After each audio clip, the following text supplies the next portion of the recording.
Welcome to the Wind Up with Will, everyone. I'm your host, Will, here with another episode, and today we're going to be talking about my Super Bowl predictions as well as recapping the NFC and AFC Championship games. So we're going to go quickly into the conference championship games that were played almost two weekends ago. Sorry, I've been kind of busy, had stuff going on, just not had time for videos. I'm going to get some videos out on the NFL awards soon. I also want to talk about baseball. World Baseball Classic's coming up. Maybe do a video about the Olympics as well. I still want to talk about the Mets. I want to do a video on that. I got a lot of videos I want to do. Hopefully this next week I can get some of them out. Anyways, into the NFC and AFC Championship games. So let's talk about the AFC first. The Patriots won the game 10-7 over the Broncos. Broncos were the one seed they got to host. Bo Nix was injured in their game against the Bills, and there's some speculation that he might have got injured celebrating after the game. But regardless, he was injured and missed. So their quarterback for the game was Jared Stidham. Now he's been Jarrett. I said Jarrett Stidham. He's been a career backup and been around for a while, and I had confidence in the Broncos still winning this game, being at home. I felt it would be a defensive game, and that Stidham would have an okay to good game, and they would find a way to win. Kind of like they did the Bills game, defense would matter, and the Patriots maybe make a mistake or an interception or something, and it goes the Broncos' way. Well, early in the game, the Broncos are ahead 7-0, and in a situation where I believe it was 4th and 1. It might have been. Let me see if I can find the exact play in the. It was the second quarter, and it was 4th and 1 at New England's 14 with 9 minutes and 28 seconds left in the first half. The Broncos are up 7-0. Now, this is a play that a lot of teams seem to go for nowadays. 4th and 1, you're up 7-0, or in other situations, the game might be tied or you might be behind, and the decision is, well, it's 4th and 1, we're going to go for it. If we can, especially, and I see the understanding what the thought was. The Broncos are ahead 7-0. If we convert here, extend the drive, we run the clock a little more. Hopefully, we score a touchdown and we go up 14-0 before the half. Hopefully, the Patriots don't score before the half. We're up 14-0 at halftime, looking pretty good for the rest of the game. Now, the issue with this thought process is it's 9 minutes till halftime, and you're ahead 7-0. Just think about it. Your defense hasn't given up any points. Why not kick the field goal? I said it when it happened. If you convert and you end up scoring a touchdown, it looks great, and it would look great. You go, wow, they gambled and it worked out, and they got a big lead. But the fact is, it didn't work out. Instead of kicking a field goal and getting 3 points and going up 10-0, you turn the ball over, and the Patriots still don't score. Do they score before that? Yeah, the Patriots still end up scoring before the half. Not on the direct next play, but the Broncos don't score any more points the rest of the game. And they lost 10-7. The second half turned into a snowstorm, and neither team could move the ball. Where did New England get their points off of? It was on a Broncos fumble where they basically it was on the Broncos 33-yard line. It was a sack fumble, and Patriots go down and score a touchdown 7-7 before the half, and they kick a field goal early on. Patriots kick a field goal early on in the second half and go up 10-7, and that's the game. That's all the scoring there was. Both teams struggled to move the ball in the snow. There were missed field goals in the second half. But here's the thing. If the Broncos kick the field goal in that 4th-and-1 situation early in the first half, they're ahead 10-0. And at the end of the game, it's 10-10. We're going to overtime. and they have a chance to maybe win it in overtime. And with how defensive of a game it was probably going to come down to someone breaking a random tackle and just going the distance, and that being the difference in the game. That's more than likely what would have ended up happening in overtime due to the conditions of the field, the snow and everything. But it just boggles my mind. We're in so many of these situations. Coaches decide, I'm going to gamble it. We're going to go for it on fourth down, and we're trying to go for the throw. The thing is, though, it's 9 minutes left in the first half. This isn't 3 minutes left at the end of the game, or even 9 minutes left at the end of the game, and you're trailing. You're ahead. You have the lead. Play with the lead. Run the ball. Run the clock. Kick the field goal. It's a game of inches. It's a game of attrition. You want to try and win the game. That's your objective. So you should make the smart decisions. You're ahead 7-0, kick the field goal, go up 10-0, and that ended up being the difference in the game. I tweeted it live. I posted on Facebook live when that happened. So many times I see this in NFL games. It comes back to cost the team. Every time. It cost Ohio State in the Big Ten championship game. It cost Detroit a few years ago in the NFC title game, and it cost Denver here in the AFC title game. You have to kick field goals in those situations, especially with a quarterback that's a backup quarterback, and they didn't even run. They didn't run or sneak. They had him throw it. Like I don't understand the decisions by Sean Payton there in that game. And then later in the game when they're trying field goals, it's in the snow and in the wind and the conditions aren't great, and of course they miss it, and they end up losing 10-7. And that was a game that was decided by a coach's decision in the first half. Coaching matters, and these decisions in the NFL to just continuously go for everything on fourth down have come back to bite so many coaches in the rear end in their teams. And it's happened to Detroit a few times, and there's coaches that do this. There's fans that advocate for it, and the analytics back it up. But if you fail, the momentum can swing the other way, and those 3 points that you missed out on, or that punt that could have pinned the team back, they end up hurting you. And that's the case that ended up happening in the AFC title game. Patriots win 10-7, advance to the Super Bowl. Mike Vrabel, in his first season as the head coach of the Patriots, is taking them to the Super Bowl. That's great. Good for him. As a Titans fan, I'm wearing my Oilers shirt. I'm not rooting for the Patriots in the Super Bowl, but if they won, I would feel good for Mike Vrabel. I think he's a great coach, and I liked him when he was on the Titans. He's a great players coach, and Drake May has been a phenomenal quarterback. Was in the MVP conversation this year, and that's another video I'll talk about. Maybe I'll do another video right after this and do the NFL awards that were given out last night. But Vrabel really deserving of this, of kind of getting his flowers here and doing it with a team he played for in the NFL. That's pretty cool. I also want to give props that the Patriots are a good team. They didn't just win because the Broncos made a bad decision here. They played their game. They did well. They have managed to win all year long. Now, that people argue they've not played as tough a schedule, and that's true, and they've had some close wins, but they managed to win them. I actually got to see the Patriots play the Titans this year. That was a really cool game. I don't think I'd never seen the Patriots play before, so that was cool getting to see them, and now they're in the Super Bowl, so I could maybe say that I saw the Super Bowl champions play in person. I actually I went to the Cowboys Eagles game in Dallas earlier this year, so I saw the defending Super Bowl champs play the Cowboys, and I saw the Patriots, who could end up winning the Super Bowl. I saw them play the Titans this year as well, so it was kind of cool to get to see them play. Kind of cool how that worked out. But the other conference championship game, the NFC Championship game, the Seahawks won this one 31-27.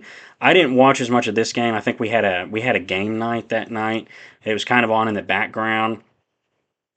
But this was a phenomenal game. It was back and forth. I was looking over, just watching it all the time. It was back and forth. The lead changed, and the Seahawks came out with, they had home field advantage. They won. Both quarterbacks slung the ball really well. Sam Darnold was 25 of 36 for 3 touchdowns, 346 yards. Matthew Stafford, 22 of 35 for 3 touchdowns and 374 yards. Special teams is what killed the Rams in this game. They botched or they muffed a punt, and what was the other big? There was another play on special teams that hurt them. Let's look through on.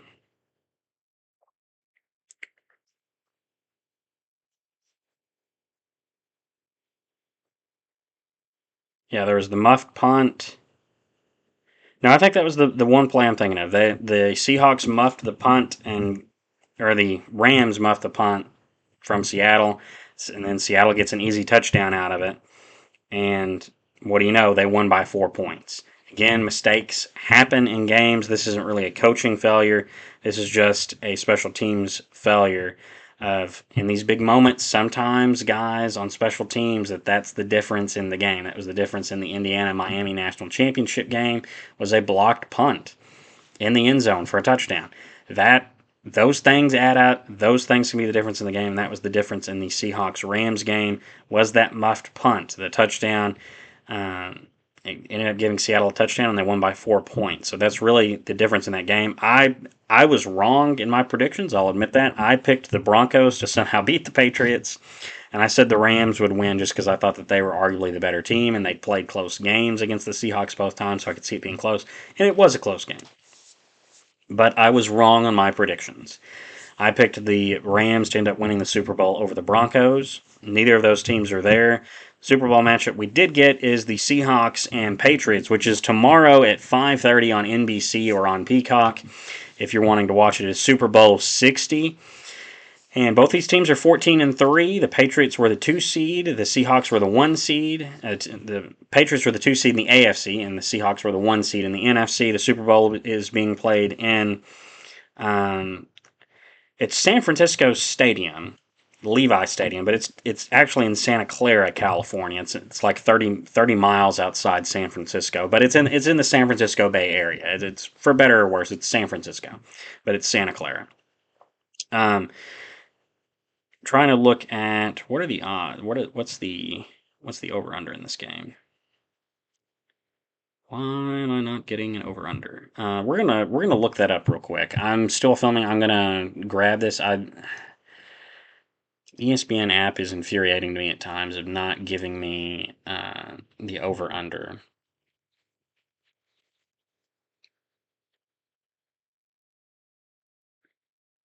So the over under. Well, we're gonna go with. Let's just go to CBS here. Okay. The over-under is 45.5 points. I could see that. The spread is Seattle is a 4.5 point favorite. That was of 3 hours ago, according to CBS. Don't know. That's infuriating that ESPN would not give me what the spread was. So the Seahawks are a 4.5 point favorite in this game.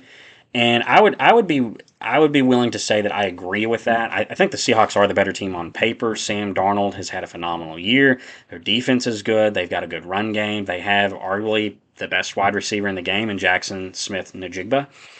And the Patriots, as I said earlier, I think they've been a little lucky in who they've played during the season. They've played an easy schedule. They've had things go their way in the playoffs where the Chargers came in with no life and just did not play well. The Bills had a down year for them to win the division. The Chiefs had a down year, missed the playoffs. The Ravens and Lamar missed the playoffs. Joe Burrow missed the playoffs. Denver, the 1 seed, they had to go and play. Their starting quarterback, Bo Nix, was injured for the AFC Championship game. The Texans just had a complete meltdown against them in the playoffs and just had tons of turnovers. So the Patriots got a little lucky in the playoffs and in avoiding the usual teams that are in the playoffs that are good that we picked to win the Super Bowl. And they played a very easy schedule. What's their best win during the regular season? They won at Buffalo. They won at Baltimore, but Baltimore had a down year this year. They did win at the Bengals, but they were without Joe Burrow.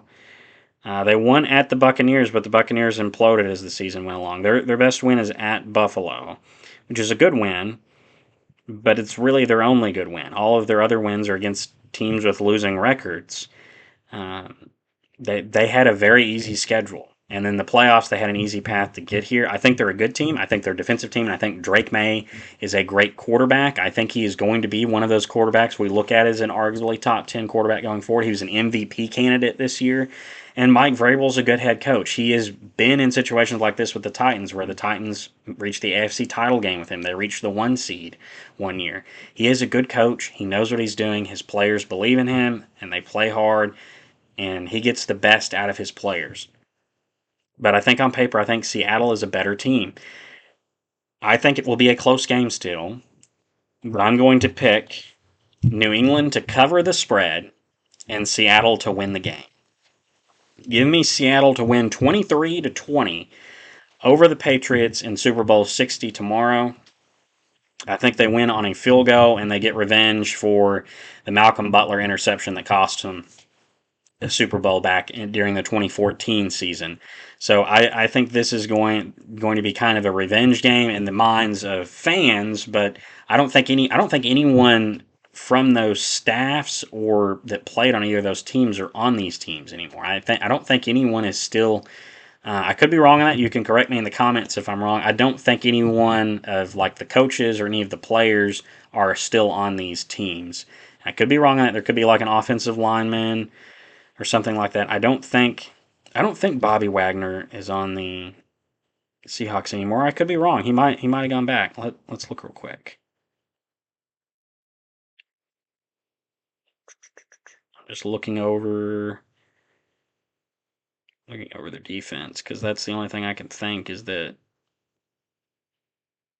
Yeah, yeah.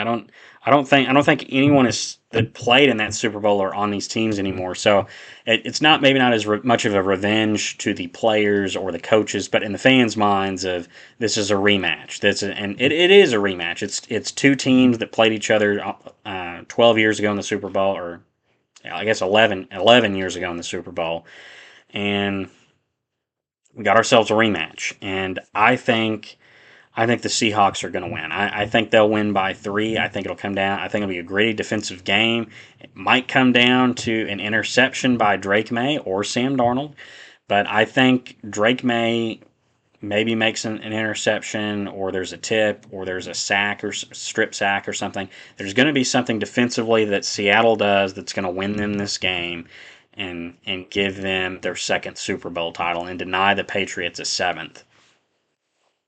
This is the 12th Super Bowl that the Patriots are playing in. They won 6 of them. They lost 5. They're hoping to win and go to 7 and have the most titles all by themselves in terms of Super Bowls. If a loss would put them at 500 in Super Bowls. They'd have 6 wins to 6 losses. The Seahawks are 1-2 so far in Super Bowls. They won. I'm blanking on the Super Bowl number. Forgive me. I'm blanking on the Super Bowl number. The Seahawks won in the 2013 season over the Broncos. They lost the following year to the Patriots, and they lost the Super Bowl for the 2005 season to the Steelers. I don't remember any of those. Actually, I could do.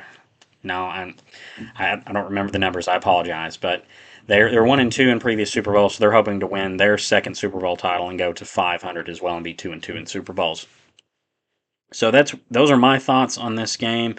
I had something else I was going to mention. I'm blanking on what it is. Yeah, I don't remember what it was. I will have to, if I think of it, I will include it in my awards video that I might actually do this right after this video because I want to talk about the NFL awards and who won them. But that's all I have for this video. I think the Seahawks win the Super Bowl tomorrow by 3. See you guys in the next video. Bye-bye.